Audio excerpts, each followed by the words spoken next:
So now let's go ahead and break down some of the tropics. Let's go ahead and check in on Tropical Storm Imelda, which formed as of this past Sunday. With the 11 a.m. update and this advisory, we continue to see really good agreement that Imelda is going to move up to the north throughout the rest of today, but then sometime early into tomorrow, we will see a northeasterly shift with Imelda. Now, we've started getting much better confidence with this over the course of this past weekend. As of late last week, there were a variety of different scenarios that could have played out. We could have seen the Fujiwara effect, where both these storms start to circulate one another. We could have seen a pull out into the Atlantic Ocean. We could have seen a potential landfall into South Carolina, North Carolina. We could have even seen a stalling across the southeast United States, which would have just sent us day after day of pretty substantial rain. And obviously, yes, we do need the rain, but when you have day after day of tropical rain, it can result in some flooding concerns, especially given how dry that we've been and the soil's not very saturated.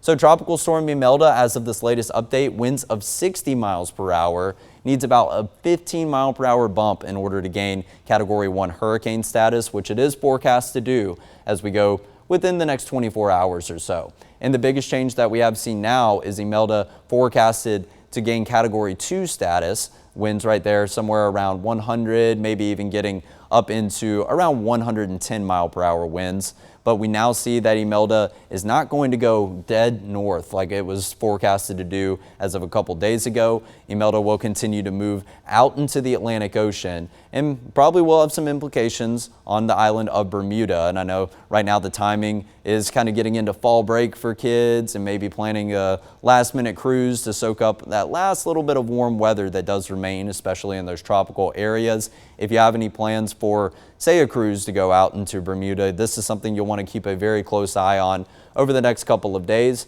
But overall, it does look like by the time we roll into this weekend, that's when Imelda will continue to move past Bermuda and out into the middle of the Atlantic Ocean. But this is not the only storm that we are keeping a close eye on. This was the area of most concern, given that it did have a general track and a lot of long-range models were hinting at a potential landfall in the southeast United States. We also do have Hurricane Humberto, which is a major hurricane. It popped up to Category 5 status very briefly. It has since weakened just a little bit, but it is a high-end Category 4 storm and a high-end major hurricane. 145 mile per hour winds. That pressure is down to 940 millibars, moving to the northwest at 13 miles per hour. So that's a big difference between Humberto and Imelda. So Imelda is not quite moving at as fast of a speed right now. So Humberto is going to continue to progress farther up over to the west of Bermuda over the next couple of days. And then once it starts to make this turn back out into the Atlantic Ocean, up into the north and the northeast, it will continue to weaken, but it's also going to start to pull Imelda back out into the Atlantic Ocean. So that's why we now see a lot of good model confidence that we are going to continue to not really have many impacts down here in central Georgia, but some areas of the Atlantic coast are going to receive their fair share of rain, their fair share of maybe even some tropical storm force winds, and that's mainly along the Atlantic coast of areas like Florida, maybe getting into coastal Georgia, but I think most of the rain is actually going to get sent up into the Carolinas, maybe even portions of Virginia. So that's where both of these storms do continue to stand. You can see that tropical storm warning down in the Bahamas right now. That should be allowed to expire over the course of throughout this afternoon into the evening hours. But then we also see a tropical storm watch extended for the island of Bermuda. And that's just going to mean that tropical storm force conditions are going to be possible within a 36-hour period over in Bermuda. And then once you get more confidence in that, you'll start to see this upgraded into a warning. But if you think that the conditions are going to be more so hurricane force conditions, that's where you'll start to get these hurricane watches and warnings. That's going to be winds in excess of 74 miles per hour. So we very well could see this tropical storm watch upgraded into eventually maybe a hurricane watch or a hurricane warning, because right now Imelda is forecast to still be of hurricane status as it makes its way over to Bermuda, whether that's a Category 1 or a Category 2 storm.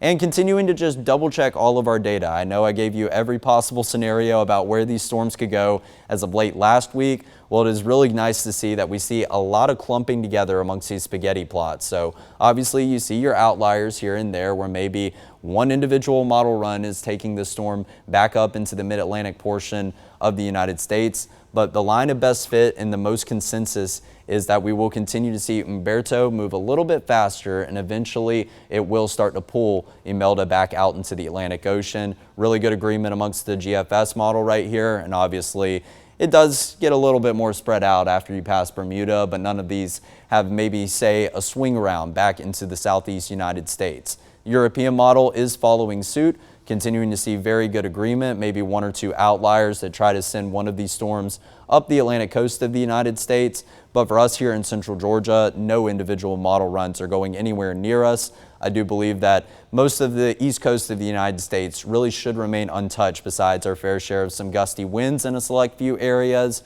and maybe even potentially some flash flooding concern, just given how much rain does fall in certain areas. So in terms of Hurricane Humberto and Tropical Storm Imelda, what are we going to expect in our area? We now continue to have that high confidence in Humberto pulling Imelda back out to sea.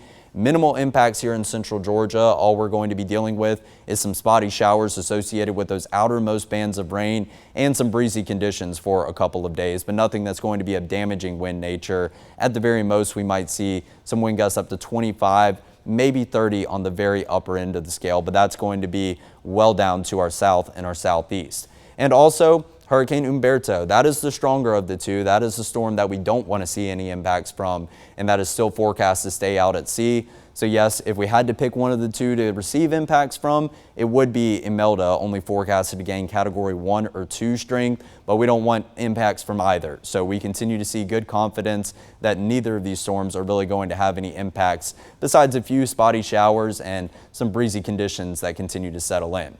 But now that we do have Tropical Storm Imelda, the next name to claim is going to be Jerry on the list, and then you'll follow it with Karen, Lorenzo, Melissa, and Nestor. But as of Humberto and Imelda forming, we now do have storms 8 and 9 on the hurricane season list. So we'll continue to see how these numbers do shape up with our average marks over the course of what was forecasted by Colorado State, what was forecasted by NOAA, and as we kind of head into that tail end of the hurricane season. Not quite out of the woods just yet. We have seen some very strong storms on record that have had drastic impacts in the early portion of October, so we're going to continue to keep a close eye on those tropics.